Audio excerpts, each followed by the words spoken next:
Hi, good morning mga kaibigan. Ito na naman ang inyong kabalitaktakan, si Richard Malabed Torino. Today is 25 November 2025. It's 9:40 in the morning.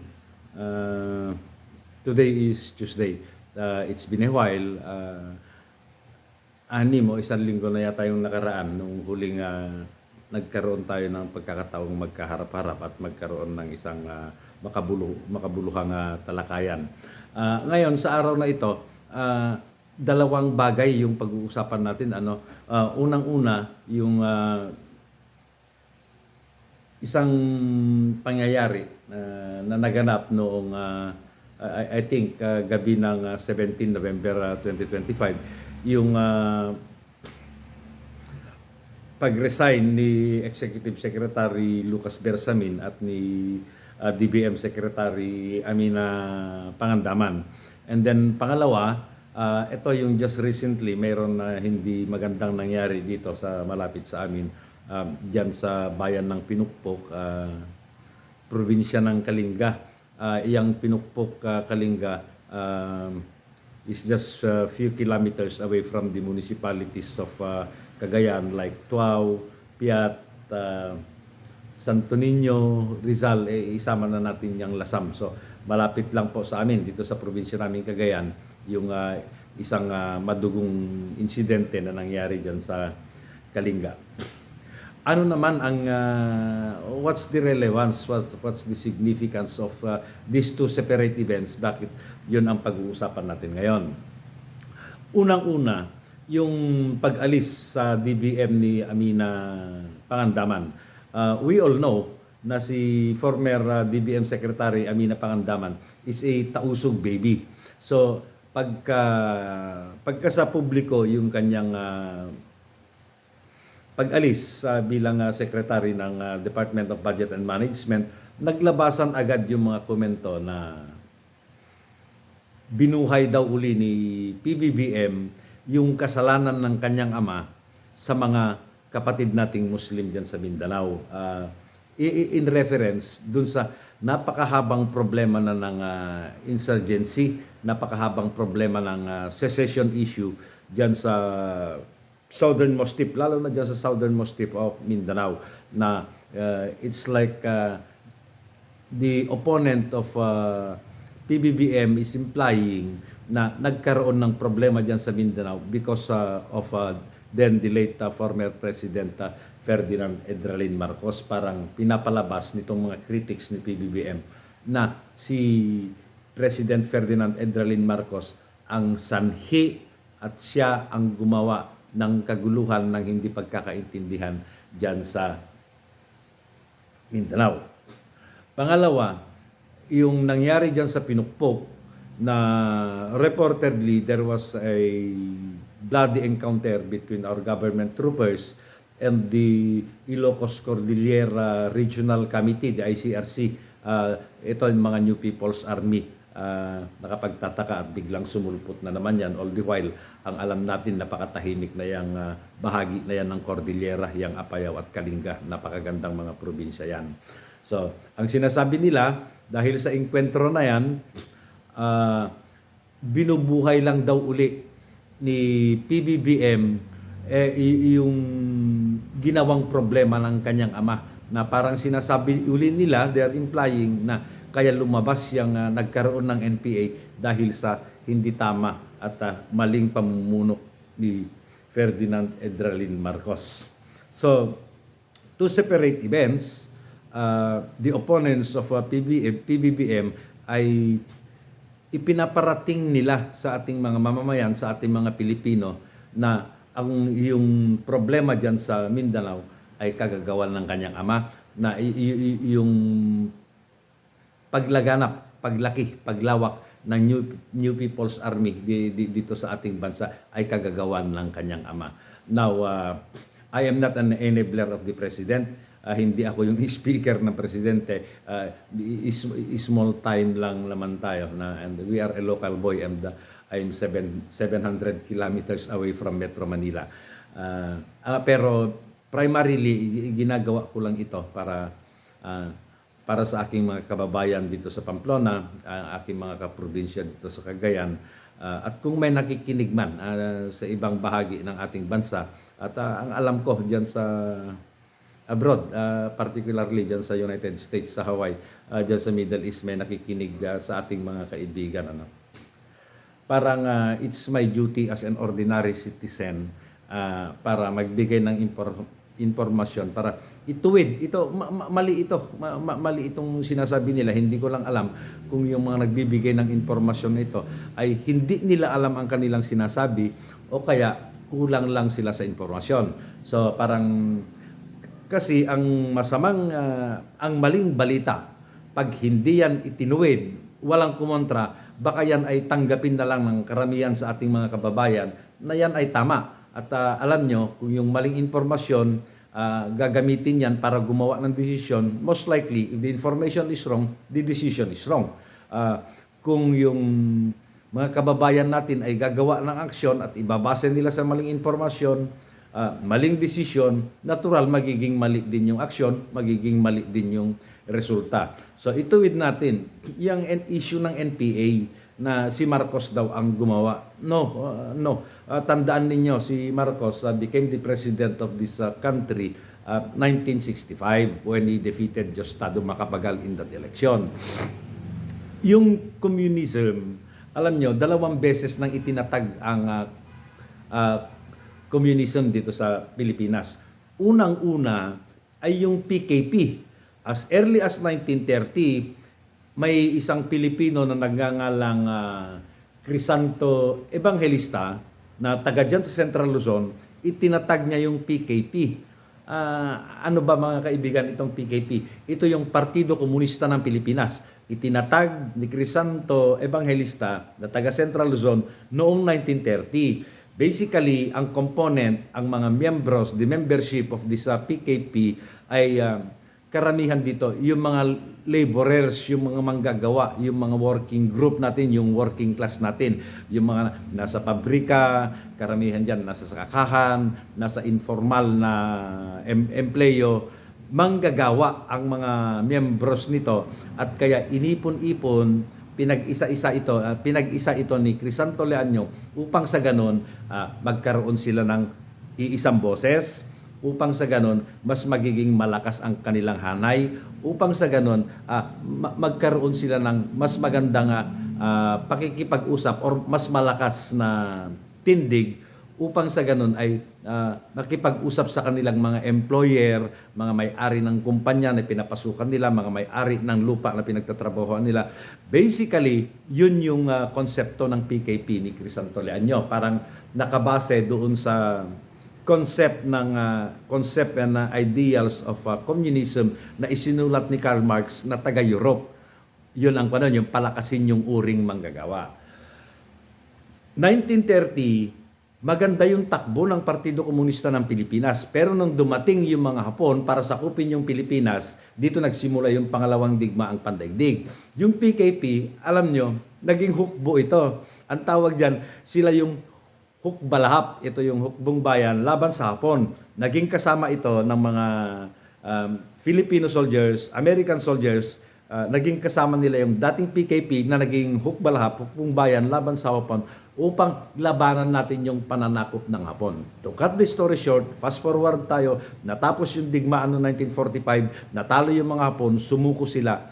Balik uli itong PKP. From Hukbalahap, buhay pa rin yung PKP. Ngayon, ang direksyon na nila ay pinapalakas yung mga union sa bawat union na mga manggagawa sa bawat mga pinagtatrabahuhan nila, plantayan, mapapabrika, sa merchandise, yung mga maliliit na groceries, mga department stores. Kasi nung natapos na yung Hapon, unti-unti uling bumabangon, lumalago yung ekonomiya, yung industriya ng Pilipinas. Dumami din yung mga manggagawa. So ang direksyon nila noon ay to unionize the labor group para upang sa ganon meron silang target yung lumakas yung uri manggagawa para dyan sa labor and management negotiations na ang mga pinag-uusapan dyan ay yung benepisyo, yung sahod, yung mas magandang working condition ng ating mga working classes.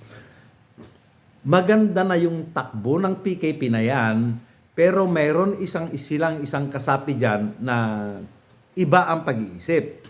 Napapagalan siya dun sa paglago at paglaki ng PKP. Hindi yung gusto niya, yung nag-o-organize ng labor union, nakikipag-usap sa mga employer, hindi yun yung gusto niya. Itong isang kasapi nila, ang gusto niya talaga magkaroon ng madugo, marahas na armadong pakikibaka, yung armed struggle. Kaya ito ay humiwalay at itinatag niya noong 1968 yung Communist Party of the Philippines. Itong tumiwalag na ito na galing sa PKP na nagkahangad ng mabilisang paglago, paglakas at paglaki ng Partido Komunista ay walang iba kundi si Joma Sison. So, mali na yung sinasabi nila na si Marcos ang dahilan kung bakit mayroong Communist Party of the Philippines. It was established by Joma in 1968. Okay. Ang tingin ni Joma diyan sa itinatag niyang Communist Party of the Philippines ay isang gobyerno. Kung isang gobyerno ka, so kailangan mo ng hukbo. Kailangan mo ng armed forces. Kaya itinatag niya the following year, 1969, yung New People's Army. Okay, ulitin natin. 1968, itinatag ni Joma, Jose Maria Sison, yung Communist Party of the Philippines, yung CPP. Dahil ang tingin niya dyan ay isang gobyerno, yung CPP ay isang pamahalaan, so kailangan niya ng hukbo. Kaya 1 year after na itatag ni Joma yung CPP noong 1968, 1969, binuo niya naman yung New People's Army para hukbo ng CPP. Okay, 5 years later, dahil lumakas, totoo naman yan, from 1968 to 1974, 1973, 1974, napansin ni Joma na lumalakas yung Communist Party of the Philippines niya sa pamamagitan ng kanyang armed struggle o yung armadong pakikibaka.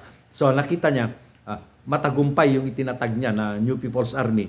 So kailangan niya ngayon for more expansion at more influence, particularly in the countryside, dito sa mga malalayong lugar, in reference to Metro Manila, kailangan niya ngayon yung isang grupo na siya naman ang mamamahala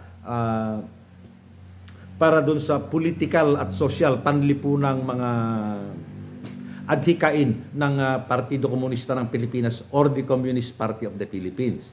So 1968, the CPP as the mother unit.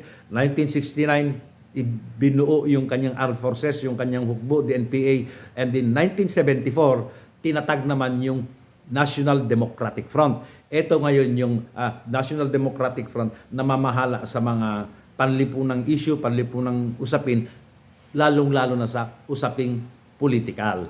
So, there's nowhere from 1968 or there's nowhere from 1930 up to the establishment of the National Democratic Front in 1974 na makikita mo dyan na si Marcos ang may kagagawan dyan. Hindi. Minananga lang ni Marcos yan eh. The trouble there is, ang daming dumaan na mga pangulo, wala talagang masyadong tumutok dito sa paglaganap, paglawak ng Communist Party of the Philippines. Minanayan ni Marcos, gusto niyang tutukan, madali niya sanang i-resolve yan. The trouble is, yung mga inaasahan nating mamamayan, yung mga inaasahan nating mga Pilipino na dapat kakampi ng ating Pangulo noon, si Ferdinand Edgarelin Marcos, para sugpuin itong problema ng Communist Party of the Philippines, sila pa yung naging kalaban ni Marcos at naging instrumento para palakasin yung kalaban ng ating gobyerno. Kaya in a way, hindi nagtagumpay si Ferdinand Edgarelin Marcos diyan. Its a mission failed for Ferdinand Marcos.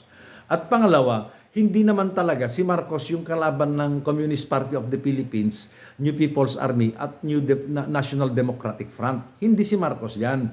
Maski sinong presidente ang uupo anywhere between 1968 hanggang ngayon, maski sinong paupuin mong presidente ng Pilipinas, matino man yan, hindi matino, masama man yan, mabuti man yan, lalabanan at lalabanan pa rin ng Communist Party of the Philippines kasi ang end objective, the ultimate goal of communism as founded by Joma is to crush the government, pabagsakin niya yung kasalukuyang gobyerno upang sa ganun magkaroon ng bagong estado for the creation of a new state which will embrace the ideals and principles of communism.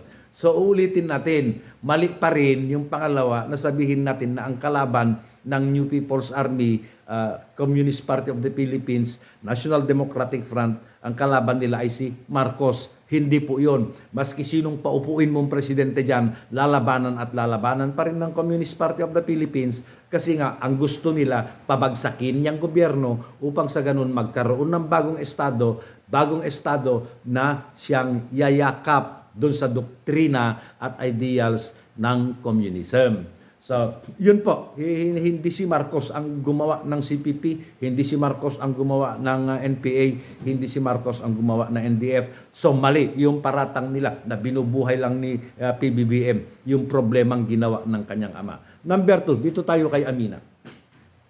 Na binubuhay lang ni Marcos yung ni PBBM yung problema na ginawa ng tatay niya sa Mindanao. No, alam niyo yung problema talaga dyan. Kaya nagrebelde yung mga Muslim brothers natin dyan sa Mindanao. Iyan ay dahil sa gobyernong Commonwealth. Alam niyo yun, yung Commonwealth government natin nagsimula 1930, 1935 hanggang 1941 yan eh. Oo. Alam niyo ang nangyari dyan.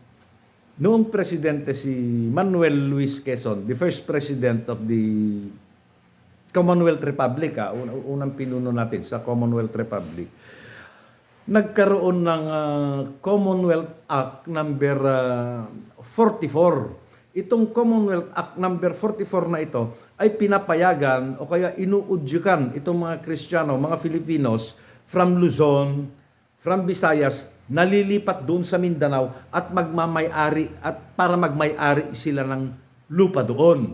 Ang masakit diyan, ganito yan, pag individual, pwedeng magmay-ari something like 10 to 16 hectares, 10 hanggang 16 na hektarya, at kung ikaw ay korporasyon, pwede 100 hanggang 1,000 na hektarya. Ganun yon. Yun yung itinatadhana ng Republic Act, Commonwealth Act number 44. Ito, yun dun sa Torrens Title Law natin. Dahil sa nangyaring ito, ang daming mga Filipinos na galing ng Luzon, galing ng Visayas, lumipat dun sa Mindanao. At ang problema dito, yung mga lumipat na Filipinos galing sa Luzon at Visayas, pinautang ng pera ng gobyerno ito. Natural, may pera sila, may pambili sila ng mga lupa doon. So, bago nangyari, bago itinatag itong Commonwealth Act 44, majority, karamihan ng mga nakatira sa Mindanao ay yung mga kapatid natin mga Muslim. Pero brought about this by this Commonwealth Act 44, nung dumami, nag-migrate, nag-immigrate, local immigration, yung mga taga Luzon, taga Visayas papunta Mindanao, unti-unting sila yung naging minority. Naging 80% of the total demography, total population of Mindanao at the time, naging 80% dyan Christian, galing sa Luzon at Visayas, naging 20% na lang yung mga Muslim, naging minority sila. Masakit isipin yon. That's one. Sila yung nakakarami doon, pero dahil dinala sila ng gobyerno doon ng napakadaming taga Luzon at Visayas, naging minority sila.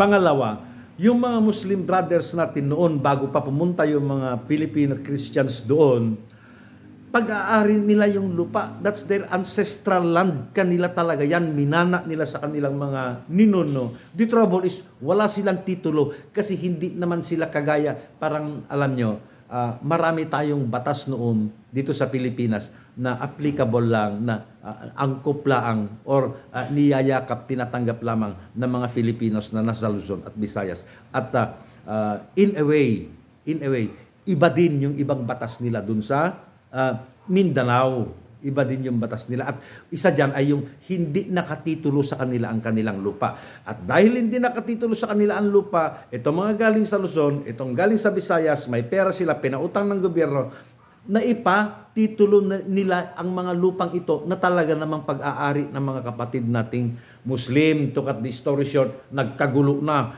naging minority na sila, yung mga lupa nila naging pagmamay-ari na ng mga nanggaling sa Luzon at Visayas, yung mga lupain, yung mga sakahin, yung mga bundok, na wala yung mga kapatid nating Muslim doon, napunta na lang sila sa ilog, sa tabing dagat, kaya nandyan yung mga kapatid nating Badyaw at Tausog. Kaya galit na galit dyan, lalong-lalo dyan sa Sulu Peninsula, dyan sa Tawi-Tawi, kaya nandyan yung maraming rebelde kasi totoo naman, biktima sila ng yung Commonwealth Act, 44, biktima sila ng ating gobyerno.